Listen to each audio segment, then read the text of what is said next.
Satu tanah yang Nabi SAW sebut mengenai peristiwa akhir zaman, tidak akan berlaku hari kiamat sehinggalah Allah Subhanahu wa taala akan mengeluarkan beberapa tanda-tanda besarnya. Jadi yang besar, yang tiga figura penting akhir zaman itu, iaitu Imam Mahdi, kemudian Dajjal, kemudian Nabi Isa. Okay? Ada tiga figura akhir zaman lah. Okay. Tentera Mahdi ini dari mana? Ataupun penyokong-penyokong Mahdi ini daripada mana? Okay? Daripada tiga tempat. Yang pertamanya min qibalil Khurasan, iaitu daripada belah Khurasan. Yang kedua min qibalil Masyriq, daripada sebelah Masyriq, daripada sebelah timur. Dan yang ketiga daripada tanah Syam. Tanah Syam ni termasuk di Palestin sendiri dah ya. Kan? Ini tiga maknanya penyokong ataupun tentera ataupun pendukung kepada Imam Mahdi ya. Jadi min qibalil Khurasan dan juga min qibalil Masyriq, kalau dilihat oleh kerana hadis ini disebut daripada Madinah, timur Madinah mana? Wallahu alam, mungkin India, mungkin Pakistan, mungkin kita Nusantara ni, mungkin China, mungkin juga belah Jepun. Dan sebab itulah para sahabat berusaha mengislamkan anak-anak timur ini. Subhanahu wa ta'ala. Tapi dia kata tak ada Tuhan di sini, tak ada penglibatan Tuhan, tak ada penglibatan Allah, tapi benda ni terjadi dengan sendirinya. Baik, setiap fakta, setiap bukti saintifik, anda perlu buktikan hal ini benar-benar berlaku dan pasti. Dan bila dikatakan sebagai teori sains, anda perlu mampu untuk buktikannya balik dalam bentuk di makmal atau di lab. Kalau minta kepada mereka untuk membuktikan kembali boleh menghasilkan Big Bang kali kedua, mampu atau tidak dihasilkan di lab atau di makmal? Agak-agak mampu ke mereka nak buat Big Bang for second coming? Mampu ke tidak? No. Baik, benda asas paling mudah. Di hadapan saya ni ada meja kosong, dan saya letakkan 4 benda, 4 perkara, 4 objek. Yang pertama saya letak seberkas bunga api. Semua orang tahu bunga api. Yang kedua saya letak pistol. Yang ketiga saya letak bom. Dan yang keempat saya letak busur. Ingat satu-satu seberkas bunga api, pistol, bom, busur. Di belakang sikit ada sedikit ruang, di belakang bunga api ada mancis ataupun lighter. Di belakang pistol ada beberapa biji peluru. Di belakang bom ada satu alat untuk mengalirkan arus elektrik yang bila kita tekan, bom ni akan meletup atau meletus. Dan di belakang busur ada satu anak panah. Mari seorang tuan kepada pemilik ni, Ustaz tolong jaga dan tengok barang ni benda-benda ni bahaya. Okey, saya tolong jaga, saya tengokkan. Tiba-tiba lighter ataupun mancis tadi dia bergerak sendiri. Kebetulan lighter tu bergerak, dia pun keceh sendiri. Tahu keceh? Kelantan dia kata keceh lah, menghidupkan lighter tu. Kena betul kat sumbu. Sumpang, kelepang, habis satu berkas bunga api. Mari tuan dia bunyi. Pasal apa Ustaz? Kan saya suruh tengok, suruh jaga. Pasal apa Ustaz pergi cucuk? Tak ada, saya tak cucuk, saya tak sentuh. Meja pun saya tak pegang. Kebetulan lighter tu jalan sendiri. Kebetulan lighter tu kecil sendiri. Kebetulan kena pula kat sumbu, meletuplah dia. Agak-agak kalau dia buat report polis-polis, ambil tak statement saya ni? lighter bergerak sendiri, lighter yang cucuh sendiri. Orang terima tak? Orang gelap. Kami tak percayalah Ustaz. Baik, ambil yang kedua. Kalau kita kata kita betul-betul tak sentuh, kita cerita kat orang peluru tu gerak sendiri, masuk dalam pistol. Zruf. Pistol zaman Haid Chapra lah, katakan tak, zaman cowboy dulu. Dia tarik picu sendiri, dia tekan trigger sendiri, pam pam pam pam pam pam. Bila orang tanya, Ustaz ke buat? Tak, kebetulan pistol ni peluru dia masuk sendiri, dia menembak sendiri. Tak ada teori kebetulan. Lepas tu hak ni pula ada orang tekan tu, punat dia, butang dia, saya tak tekan pun. Tiba-tiba bom meletup sendiri juga. Anak panah pun gerak sendiri, duduk di busur, tarik sendiri, panah sendiri. Siapa boleh percaya? Tak ada siapa percaya akan teori kebetulan ini. Bahkan untuk jadinya meletup bunga api, meletusnya letupan daripada muncung senapang ataupun pistol, nak meletusnya ledakan bom, nak boleh tarik anak panah keluar daripada busur, sekurang-kurangnya kita perlu ada dua mekanisme. Apa dua mekanisme tersebut? Yang pertama ialah ramuan yang tepat, kaedah dan pengendalian yang betul, persekitaran yang sesuai. Satu mekanisme. Ramuan tepat, kaedah dan pengendalian yang betul, persekitaran yang sesuai. Dan mekanisme yang paling kedua inilah yang paling penting. Orang yang akan menggerakkan mekanisme tersebut, iaitu pelaku. Ada orang yang akan cucuh, ada orang yang akan tembak, ada yang orang tekan punat, ada orang yang tarik busur. Tak ada mekanisme kedua ni, agak-agak boleh tak berlaku? Boleh atau tidak berlaku kebetulan? Nak kata kebetulan mercun tu meletup sendiri, tu tak pelik. Hak kebetulan ni, mancih bergerak sendiri pi cucuh ni. Hak kebetulan kalau memang dah ada peluru dalam pistol, ada peluru dalam senapang, hak jadi pam meletup sendiri, kita tak pelik. Ni hak peluru duk luar, peluru pergi gerak te masuk, tiba-tiba tembak ikut suka. Sekarang kita tengok pada mekanisme yang pertama. Ramuan yang tepat, kaedah dan pengendalian yang betul, dan persekitaran yang sesuai. Fail saja salah satu mekanisme ni, tak jadi. Ambil contoh persekitaran yang sesuai. Kalau bunga api ni dah cucuh dah? Dah cucuh Ustaz. Nyala tak? Tak nyala. Dah cucuh? Meletup? Tak meletup. Pasal apa tak meletup? Mana tengok hang cucuh? Rupanya hang cucuh dalam ayat. Orang nak bagi cucuh bunga api atas darat, tempat kering, hampir terjun dalam kolam, duk cih-cih dalam ayat. Hampir terjun dalam kolam, bagi rendam, bagi basah dulu ni, duduk dalam air, duduk cucuh. Jadi ke tak bang? Jadi ke tak? Persekitaran dah tak sesuai, fail. Hak patut cucuh tempat kering atas darat, hampir cucuh dalam air, tak akan meletup bunga api.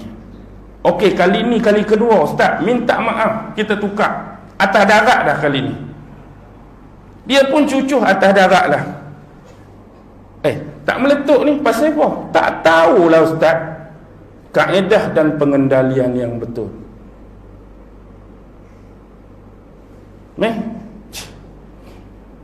Lighter habis bateri. Cih saja. Meletup ke ada bang? Sumbu ada dah. Lighter bateri tak ada. Tak meletup Ustaz. Nak meletup macam mana? Tak mengeluarkan api, sumber yang boleh mengalirkan sumbu tu.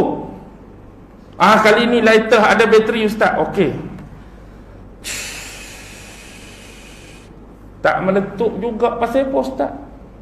Tengok kaedah pengendalian macam mana? Ya Allah, betul Ustaz. Rupanya sumbu ni tak bersambung dengan serbuk kat dalam. Dia terputus. Padanlah. Meletup ke tak meletup? Kalau terputus sikit pun dia tak meletup. Okey, persekitaran okey dah. Sumbu masuk dah. Lighter bateri ada bateri. Okey.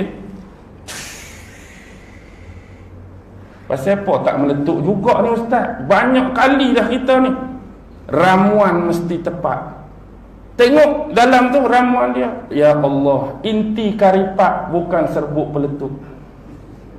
Luar tu kotak mercun, dalam inti karipak ramuan tak kena. Meletup ke tak meletup? Tak akan meletup. Jadi kalau 3 mekanisme tadi pun dah fail salah satu, tak akan terjadi. Apatah lagi kalau yang sempurna tak ada orang pelaku dia, lagilah tak jadi. Dan bagaimana untuk kita menerima teori Big Bang yang cukup besar, dengan ramuan yang paling tepat, dengan kaedah dan pengendalian yang paling betul, dan persekitaran masa dan waktu sesuai dengan ketetapan Allah, tak ada dia pelaku. Pelaku mesti ada. Dan bila anda kata ini sebagai teori, dia harus mampu dibuktikan kembali dalam makmal atau lab. Bila kita minta pembuktian kali kedua, dia kata kita memerlukan aset dan akses yang besar. Kalau kita nak buat hak kecil ni mudah. Ni aset dan akses kita nak cari mana? Sumber-sumber hak jadikan letupan tadi. Kalaulah sekecil ni pun tak akan pernah terjadi secara kebetulan, apatah lagi sesuatu yang lebih besar tak akan terjadi secara kebetulan. Jadi di sini kita guna kaedah apa? Bermain dengan isu kosmologi. Antara kaedah lain yang boleh diguna, isu botani. Tahu apa dia botani? Ilmu botani ni ilmu tentang apa? Tentang tumbuh-tumbuhan. Ni meja. Kalau kita tengok kat meja ni, kita tak akan pernah menganggap bahawa meja ni terjadi dengan meja ni terjadi dengan sendiri. Siapa pengurusi surau ni, masjid ni? Meja ni jadi dengan sendiri ke? Tanya siapa pun, meja ni tak terjadi dengan diri sendiri. Kebetulan ustaz tak tahu cerita. Belakang masjid kita ni ada pokok besar ustaz. Waktu kami duduk semayang subuh, tiba-tiba bunyi macam chainsaw punya bunyi ustaz. Bila pergi tengok tak ada chainsaw bunyi, tapi pokok tu sikit demi sedikit macam ada kodok tebang dah. Gedegang terbalik ustaz. Kebetulan. Lepas tu bunyi pah pah pah. Orang duk cantas, duk pangkah dahan, duk pangkah rating macam bunyi kapak ustaz. Kebetulannya. Lepas tu apa jadi? Tinggallah batang besar tu, bunyi pula kali kedua chainsaw tu, duk belah pokok ustaz. Ada yang dia belah kayu besar, ada yang dia belah kayu kecil, ada yang dia belah kayu pendek, ada yang dia belah kayu panjang, ada yang dia belah 4 segi, ada yang dia belah bulat. Kebetulan tiba-tiba bunyi ketung ketang duk memaku. Lepas tu bunyi serik duk skru. Tiba-tiba galik sikit ustaz, tinggal tunggu tu ada dah benda ni. Siap macam ni dah ustaz. Kebetulan sungguhlah. Sebelum ustaz mai memang tak ada meja untuk pengkuliah. Nasib ustaz pagi yang berbahagia lagi mulia ni, hak terjadi kebetulan tu lah kami letak ni. Tak ada orang buat pun sebenarnya ustaz. Boleh percaya tak? Boleh percaya atau tidak saya tanya. Tak ada siapa nak percaya. Sebab setiap zarah ataupun setiap titik atom yang paling kecil, yang kita panggil proton dan elektron, dan jauh lebih subatom yang kita panggil kuantum tu, sebenarnya kalau tanya diri mereka sendiri, siapa yang cipta dan buat kamu, berani atau tidak dia mengatakan kami mencipta diri kami sendiri. Hatta sekecil zarah, atom, subatom, tahap kuantum pun mereka dicipta, bukannya mencipta.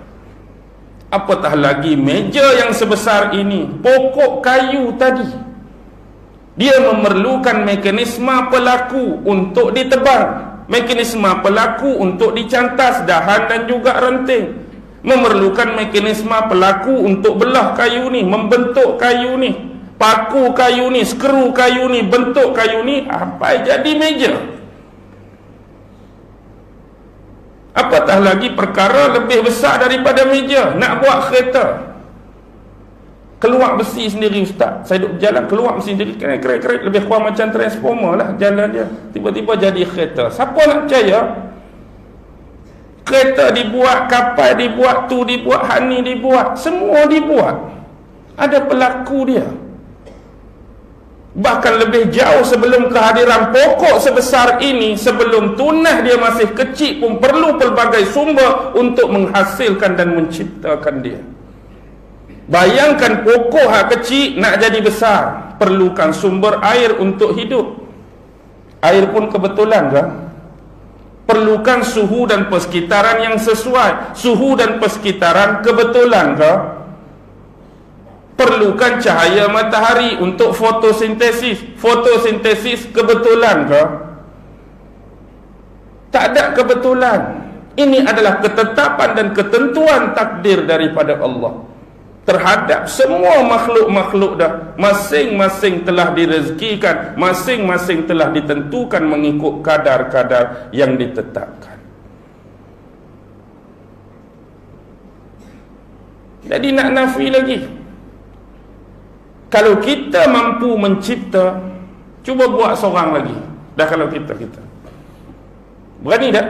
Hak bulu roma selai pun tak mampu, apatah lagi nak suruh kita buat seorang lagi macam kita. Agak-agak abang mampu tak?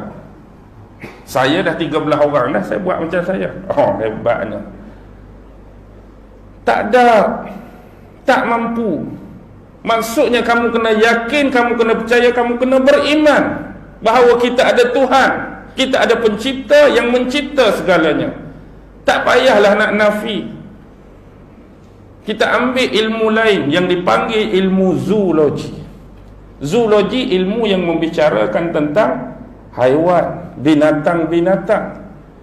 Yang selalu ini mereka akan gunakan teori Darwin, Charles Darwin. Teori apa? Evolusi. Evolusi hak kita selalu kenal Mitsubishi Lancer je. Evo tu, hak ni evolusi lain. Teori evolusi ni dengan bahasa orang kampung mudah yang mengatakan asal usul manusia ni daripada apa? Daripada beruk. Kalau tanya pada anda pun anda nak mengaku tak datuk nenek keturunan moyang anda dulu adalah seekor beruk?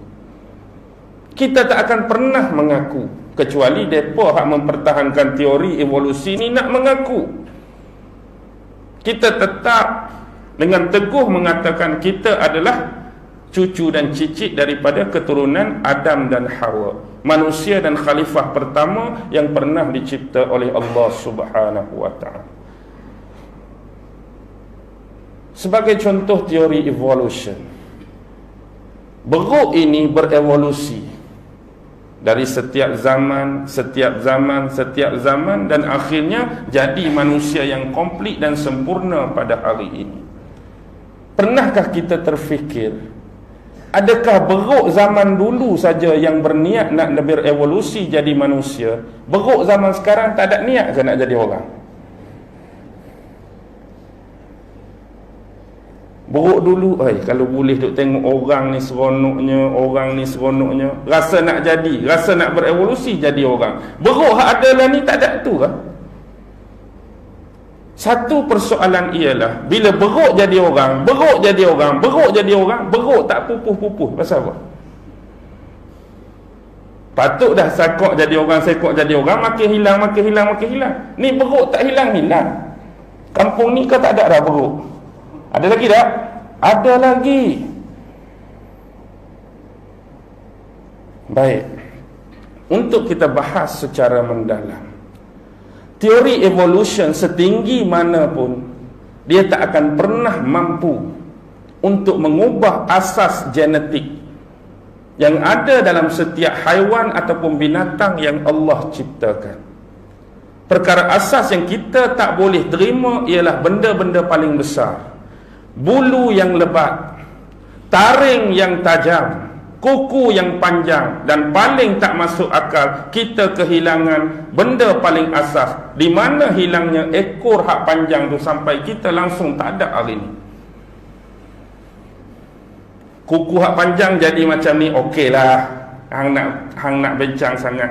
Bulu hak lebat jadi lagu ni, okeylah, hang nak bincang sangat. Tapi hak paling payah sikit, ekor sepanjang-panjang tu jadi tak ada terus ni, payah. Ada lagi ada tinggal, ada lagi ustaz. Adik-beradik saya 2 inci lagi ada. Hak dulu-dulu. Ada lagi tak? Tak ada. Sorry to say lah. Hak ni benda yang paling payah dari sudut gen dan mutasi, nak berubah jadi hilang terus. Hak jadi jalan bongkok dengan 4 ni terus boleh berdiri tegak. Kita tak pernah menolak unsur morfologi dan sosiologi dalam masalah ni. Apa dia morfologi? Morfologi ni dia sama dengan metamorfosis lebih kurang. Benda yang dari satu bentuk rupa lain tiba-tiba dia bertukar jadi rupa lain. Hak ni ada contoh ulat beluncah duduk metamorfosis, duduk morfologi dalam kantung dia keluar jadi apa? Rama-rama. Beza jauh dah. Kalau orang tak pernah tengok dia kata, oh ni lagu ni tiba-tiba boleh terbang. Hak ni merayak saja. Memang berlaku. Itu bukan evolusi, itu metamorfosis, itu morfologi. Ada lagi jentik-jentik. Tengok jentik-jentik tak sangka hadut dalam ayat tiba-tiba boleh terbang. Apa dia? Nyamuk jauh berbeza. Tu metamorfosis, tu morfologi. Itu kita boleh terima. Tapi kalau nak main dengan teori evolusi, kita perlu bertanyakan kepada ulat beluncah. Kalau kamu nak bermain dengan evolusi, ulat beluncah, kamu metamorfosis dalam kelompok, jangan keluar jadi rama-rama, hang keluar jadi pepatung. Agak-agak boleh ke tak? Agak-agak boleh tak? Ulat beluncah tadi, asyik rama-rama, aku nak buat pembaharuan. Aku keluar lepas ni jadi pepatung. Mampu atau tidak? Tak akan mampu. Ataupun nyamuk, lepas ni asyik jadi nyamuk, aku nak keluar jadi kumbang pula. Agak-agak jentik boleh jadi kumbang ke tak? Tak akan mampu. Ataupun seekor nyamuk yang ada belalai bercinta dengan badak air betina. Nyamuk hak kecil ada belalai bercinta dengan badak air betina. Akhirnya kahwin. Hak keluar hari ni tu gajah lah ustaz. Hak besar gajah tu ikut belah mak, badak ayah. Hak ada belalai tu ikut bapak dia. Walaupun kecil ada belalai. Boleh terima ke tak?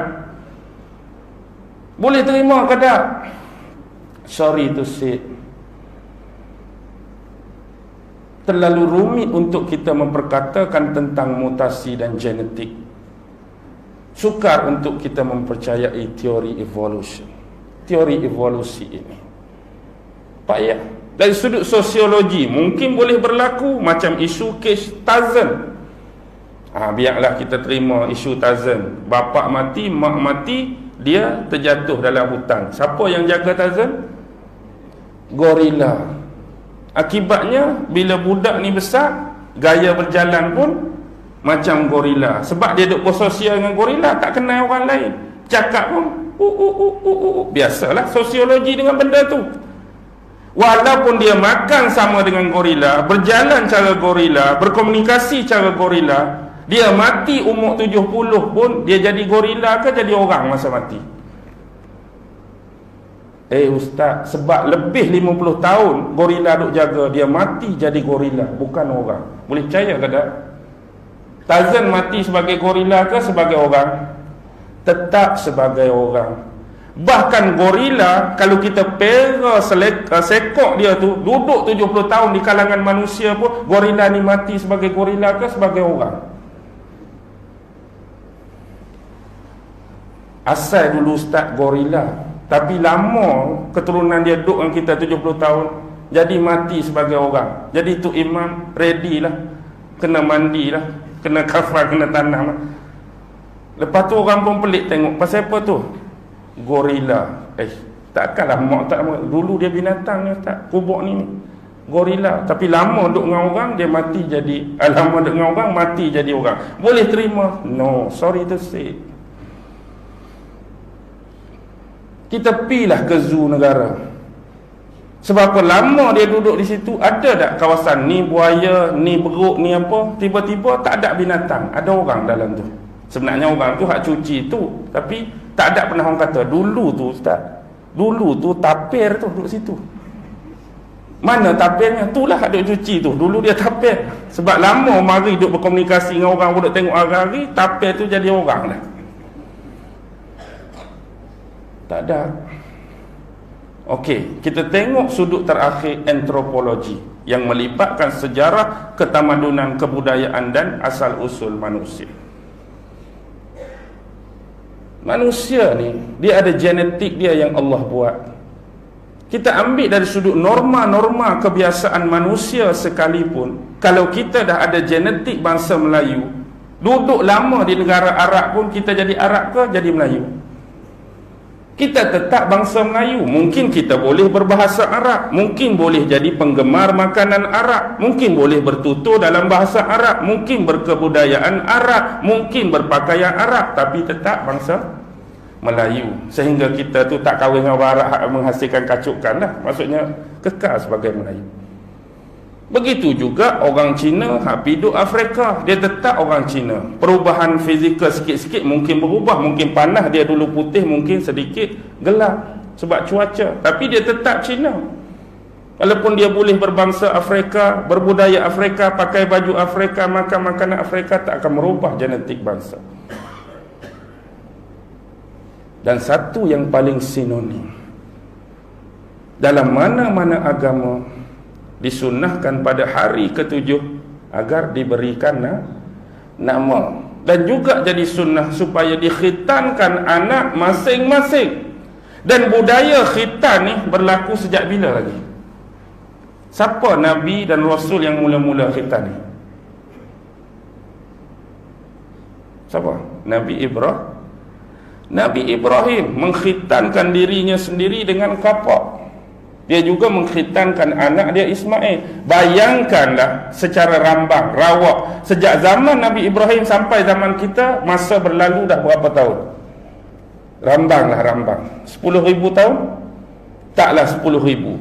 Sejak zaman Nabi Ibrahim sampai kita 10,000 tahun, setiap anak yang dilahirkan, zuriat yang dilahirkan, lahir khitan, lahir khitan, lahir khitan, lahir khitan. Ini dah jadi kebudayaan.